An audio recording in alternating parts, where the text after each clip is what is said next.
Your automatic Jeep might be built to survive brutal trails, but a few everyday driving habits can quietly destroy its transmission.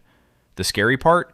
Most of them feel completely harmless until the transmission starts slipping, overheating, or leaves you with a five-figure repair bill. And there's one mistake in particular that almost every Jeep owner has done at least once. Number 10. Adding big performance mods without supporting upgrades. Jeep owners love mods. Lifts, bigger tires, tuners, superchargers are a huge part of Wrangler culture. But if you slap 35s or 37s on a JL without re-gearing your axles first, you're slowly murdering your transmission. Here's why nobody warns you. Most stock JL Wranglers ship with 3.21 or 3.45 axle ratios. That's perfectly optimized for factory 32-inch tires. Jumping to a 35-inch tire adds nearly 10% to how far your tire rolls per turn. That raises your final drive ratio and forces the 8-speed to hunt gears, lug in high range, and dump heat everywhere. TJ Forum owners have warned about this for years with the 42 RLE. It runs hot even with stock tires. Putting 35s on without re-gearing is a guaranteed rebuild waiting to happen. A proper re-gear to 4.56 or 4.88 costs $1,200 to $2,000. But it gets your power back that your Jeep lost the day you bolted on bigger meats. Here's the warranty trap nobody mentions at the dealership. Under the Magnuson-Moss Warranty Act, dealers can and will deny your powertrain warranty if oversized tires or a tuner cause the failure. A $6,000 repair suddenly becomes your problem.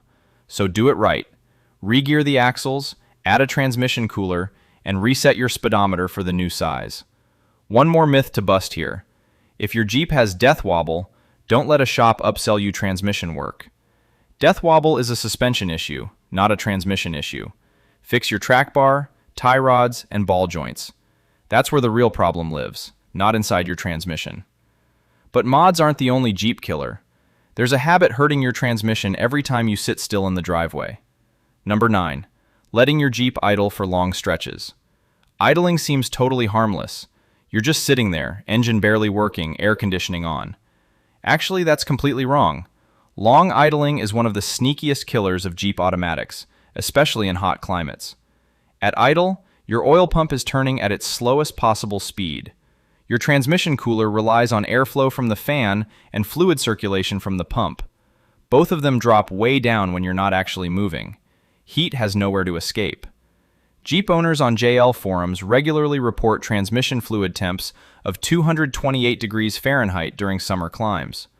Per the Jeep factory service manual, 240 degrees is officially overheating. That's a huge deal. Normal operating temps sit between 120 and 160. Every time you idle in gear with the AC cranked, you're slowly baking your fluid.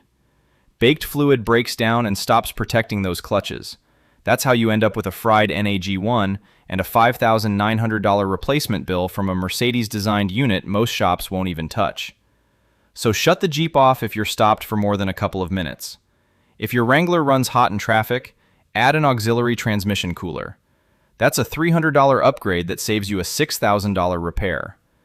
But there's another sneaky habit that quietly cooks your transmission every single trip. Number 8 is 2-foot driving. If you drive your automatic Jeep with your left foot on the brake and your right foot on the gas, you're fighting your own vehicle. 2-foot driving feels harmless. It destroys brakes, transmissions, and cooling systems all at once. When you rest your left foot on the brake pedal, even lightly, those brakes are partially engaged all the time. Your engine tries to push the Jeep forward while your brakes hold it back. That fight creates enormous heat in your rotors, calipers, and brake fluid. On a heavy Wrangler running the 3.6 Pentastar or a 6.4 Hemi, that extra drag also loads your transmission and torque converter. Fluid temperatures climb fast. The transmission's shift computer gets confused because the load numbers don't match your road speed. When your brake fluid boils, you completely lose your brakes. I had a Sahara owner come in complaining about warped rotors at only 22,000 miles. Turned out he'd been 2-footing for years. His rotors were done, his transmission fluid was black as coal, and his repair bill hit $2,800. So use one foot for both pedals. Put your left foot on the dead pedal to the left of the brake. Yet even careful pedal work won't save you if you love to launch your Jeep hard. Now we're at number 7, launching your Jeep aggressively from a stop. Look, I get it. If you own a Rubicon 392 with the 6.4-liter Hemi V8 pushing 470 horsepower, you want to hear that thing roar. 0 to 60 in 4.5 seconds is genuinely a blast. But brake torquing is one of the fastest ways to destroy an 8-speed automatic. Basically, you hold the brake with your left foot, floor the throttle with your right, and let the RPMs climb. The trick generates massive torque multiplication with almost no fluid flow through the cooler. Heat has nowhere to go. Pressure builds until your torque converter balloons out of shape. On the ZF 8-speed, clutch A carries the entire launch load. The factory backing plate flexes and burns the clutch pack. That's why every performance rebuilder swaps in a billet steel backing plate. Yet the average owner isn't rebuilding anything. They're just cooking their transmission one launch at a time. Then there are lifted Wranglers on 37-inch tires launching hard at every green light. That's a $7,000 mistake waiting to happen. So respect your transmission and save the launches for a track. But your right hand can do damage without you even noticing. Quick pause. If you want your Jeep to last for hundreds of thousands of miles, I put together the 500,000-mile Jeep blueprint. It covers the maintenance schedules, fluids, weak points, and preventative fixes that can save you thousands in repairs. The link is in the description below. Number 6 is resting your hand on the gear shifter while you drive. This one feels harmless, but it costs Jeep owners real money every day. When you rest your hand on the shifter, you're putting constant downward pressure on a little valve inside your transmission. That valve is designed to move only when you actually shift. Constant load slowly grinds it out of spec. On older Jeeps with mechanical linkage, that pressure also wears the shift cable itself. Here's the Jeep-specific problem most owners miss. A worn or misadjusted shift cable on a JK or JL can leave your parking pawl only partially engaged. Your dash says P, your Jeep says otherwise. Wrangler owners have reported their Jeeps rolling out of driveways with the shifter clearly showing park because that cable wasn't seating the pawl. So keep your hands on the wheel where they belong. Your shifter isn't an armrest. If yours feels loose or sloppy, or the gear indicator lags behind what you selected, get it inspected before it fails. That fix runs a few $100. Ignoring it can cost you thousands and possibly a rolled-over Jeep sitting in the neighbor's yard. Yet even perfect shifting won't save you if you ignore the fluid keeping your transmission alive. Number 5, neglecting your transmission fluid. There's one silent killer inside Jeep transmissions. It's owners who never change the fluid. Jeep markets the ZF-based 8-speed as a lifetime fill. That's marketing language, not engineering language. Every serious shop I know changes ZF Lifeguard 8 fluid around 50,000 miles. Your transmission fluid cools the clutches, lubricates the gears, and feeds the hydraulic pressure that shifts your Jeep. When it burns and breaks down, those jobs stop happening. Even worse, the wrong fluid wrecks a healthy transmission overnight. The old 42RLE and the NAG1 use ATF plus 4, but the newer 850RE requires ZF Lifeguard 8 or Mopar 8/9-speed ATF. Put ATF plus 4 in an 8-speed and you'll cook the D-clutch inside a year. Speaking of the D-clutch, Stellantis quietly issued TSB 21-009-25 in January 2025. It covers 2020 to 2025 Wranglers. If your check engine light throws code P0733 or P1DA8 and your Jeep won't shift past third gear, that D-clutch is failing. Dealers quote $6,000 to $11,200 once metal shavings hit the pan. Catch it early with a $450 fluid change and you might avoid the whole disaster. If this is helping, hit that subscribe button. It really helps me keep making Jeep videos. Now let's get into number 4. Number 4 is driving through deep water without extending your breather tubes. Jeep loves to market the Wrangler as an off-road monster. The 2024 JL is officially rated for 30 inches of waterfording at 5 miles per hour. The Rubicon 392 stretches that to 32.5 inches. Those numbers look amazing on the brochure, but they're a trap for owners who don't know better. The real limit isn't the sticker on the window, it's the height of your breather tubes. Every axle, transfer case, and transmission has a small one-way vent. These vents let air escape as fluid heats up. On a Wrangler, the transmission breather sits around 24 inches off the ground. Submerge those vents, and cool water gets sucked straight into hot fluid the second your temperature drops. Once water gets inside an automatic, it's a nightmare. The friction clutch linings absorb water like a sponge, then basically dissolve if you keep driving. I had a customer bring in his JK last summer after crossing a shallow-looking creek. His dipstick came out pink and foamy. His clutches were toast, and his bill was $4,100. Jeep even puts a warning in their own marketing that water-fording damage may not be covered. So spend $30 and extend all 4 breathers up into the engine bay. It's the cheapest insurance on this entire list. But there's a highway myth that costs Jeep drivers just as much. So now let's get into number 3, coasting downhill in neutral to save fuel. Imagine a long grade coming down out of the mountains. You shift into neutral, coast the whole way, and pop it back into drive at the bottom. You think you're saving fuel. You're actually doing 2 dangerous things. First, on any modern fuel-injected Jeep, coasting in neutral saves 0 gas. When your Wrangler is in drive and you lift off the throttle, the computer cuts fuel completely because your spinning wheels already turn the engine over.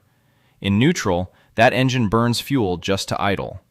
Now here's the part that quietly destroys transmissions. Your oil pump is driven by the engine through the torque converter. At idle and neutral, pump pressure drops while your gears keep spinning at highway speed. Low pressure means the clutches are basically running dry and overheating. One transmission builder I trust calls it death by 1,000 cuts. Popping it back into drive slams those clutches together at full speed. That shock alone has spider-cracked drums in the 42 RLE. So leave your Jeep in drive on grades. On a JL, use the ERS manual mode to hold a lower gear so the engine does the braking. Yet there's a mistake that kills transmissions even faster than a bad coast. Next up, shifting from reverse to drive without stopping. If you drive an automatic Jeep, there's another mistake I see all the time that will absolutely wreck your transmission. That's slamming from reverse straight into drive while your Jeep is still rolling backward. Here's why this drives me crazy. Inside your transmission, whether it's the 4-speed 4.2 RLE, the Mercedes-sourced NAG1 in a 2012 to 2018 JK, or the ZF 8-speed in a JL, you've got clutch packs, bands, and planetary gears designed to handle torque in one direction at a time. When you flip from reverse to drive while still moving, the whole assembly has to change direction instantly. Clutches lock and unlock under full load. On a Wrangler, you're also loading up the transfer case and those U-joints in the drive shaft. A lot of parts scream at once. I had a JK owner roll in with a grabbing clunk every time he shifted. He'd rushed his shifts for years. His clutch pack was glazed, his transfer case mount was cracked, and his bill came to $4,200. So do this instead. Come to a complete stop, keep your foot on the brake, wait a second, then shift. But none of this even comes close to the number 1 killer. It's the habit that already put a federal recall on hundreds of thousands of Wranglers. Finally, number 1. Shifting into park while your Jeep is still moving. If there's one habit that kills Jeep transmissions faster than anything else, it's shifting into park while your Wrangler is still rolling. That's why it's sitting at number 1 on this list. Inside every automatic Jeep, whether it's a stubborn old TJ with the 42 RLE 4-speed or a brand new JL with the ZF-based 850 RE 8-speed, there's a tiny metal hook called the parking pawl. That pawl drops into a notch on the output shaft when you park, locking the wheels. But here's the problem. If you shift while the shaft is still spinning, the pawl can't seat properly. It just scrapes across the teeth. Then it shears right off.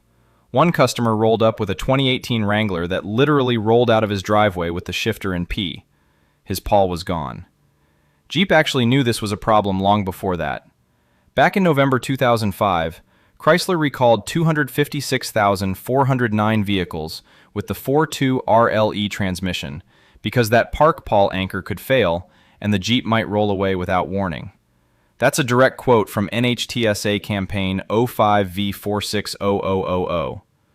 On newer JLs, Jeep built in a safeguard called Auto Park.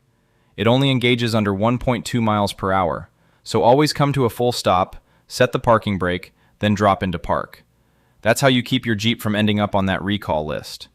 Those are the 10 things you should never do in an automatic Jeep. Change your fluid on a real schedule. Extend your breathers before you ford. Respect your transmission, and it'll respect you back for hundreds of thousands of miles.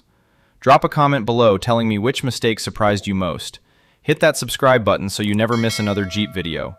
Then click the video on your screen right now for more Jeep mistakes you'll want to avoid. I'll see you there.